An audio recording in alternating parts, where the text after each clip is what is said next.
Welcome back to the Red Zone Rundown.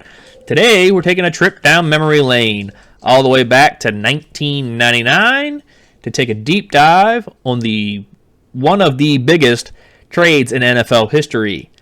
The trade that is Ricky Williams to the New Orleans Saints for their entire draft class and 2 picks in the following year. The full trade of that, the New Orleans Saints got the number 5 overall pick, which they obviously used to take Ricky Williams. The Washington Redskins got the 12th overall, 71st, 107th, 144th, 179th, 218th overall picks, all in 1999, as well as the 2nd overall pick and 64th overall pick in 2000. Ricky Williams to the Saints was kind of a mixed bag. He only spent 3 years as a Saint.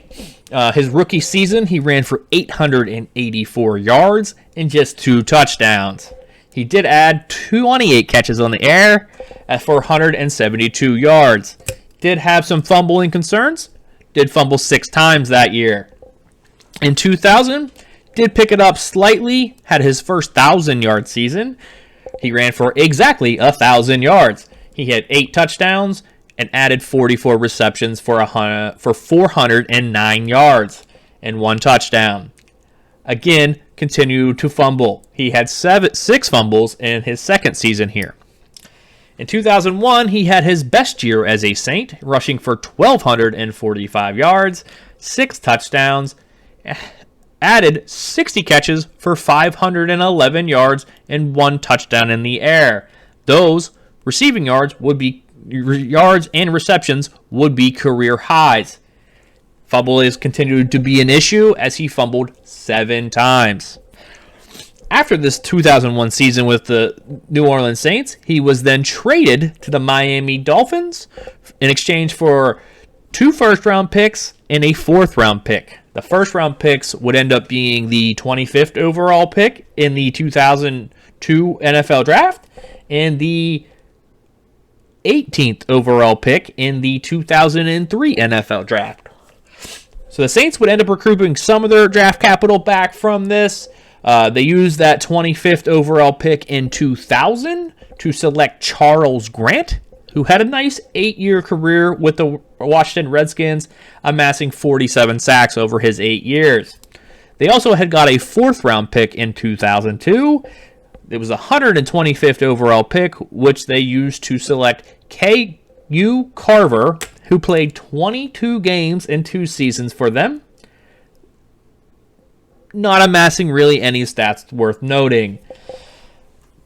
They also got that 1st-round pick in 2003. It ended up being the number 18 overall pick, which they end up packaging to move up to number 6 in 2003 to take Jonathan Sullivan, a defensive tackle, who ended up playing just 36 games for the New Orleans Saints and only had a sack and a half. That would conclude the Saints part of this draft. The Redskins here, who landed the haul, let's take a deep dive on that. So the first pick the New Orleans Saints gave up to the Washington Redskins was the 12th overall pick in 1999. The Washington Redskins would then go on to package the number 12 and number 71 overall picks, along with a few other own picks, to move up to number 7 to select Champ Bailey. Champ Bailey, future Hall of Famer, had a nice 5-year career with Washington, going to 4 Pro Bowls, 3 All-Pro teams, had 81 passes defended, along with 18 picks, and did add a sack, before going on to have a very illustrious career in Denver. They also took the 107th overall pick and selected Nate Stimson, who never actually appeared in an NFL game. The 144th overall pick was part of that deal as well. That was also packaged with a few other picks for them to move up to number 37 in 1999 to take John Jansen, a tackle who had a nice 9-year career with the Redskins, going to 1 All-Pro team. He made an All-Pro second team while there. He played his entire career with the Washington Redskins. The 179th and 218th overall pick was then packaged to move up to 165 to take Derek Smith, who actually never made it onto the field with Washington. He was hurt at the combine, fell in the draft, and never got his NFL career going after tearing his ACL at the combine. Now, in 2000, they ended up getting the second overall pick and turning that into LeVar Arrington.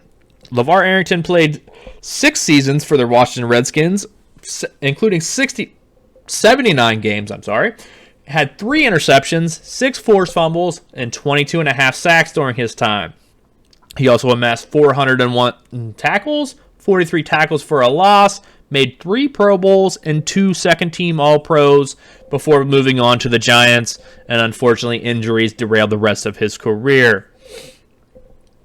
But he was a fierce linebacker with the Washington Redskins. They also got the number 64 overall pick in that draft, where they took Lloyd Harrison, who played a whopping 2 games for Washington, and only 16 over his 3-year NFL career before it came to an end.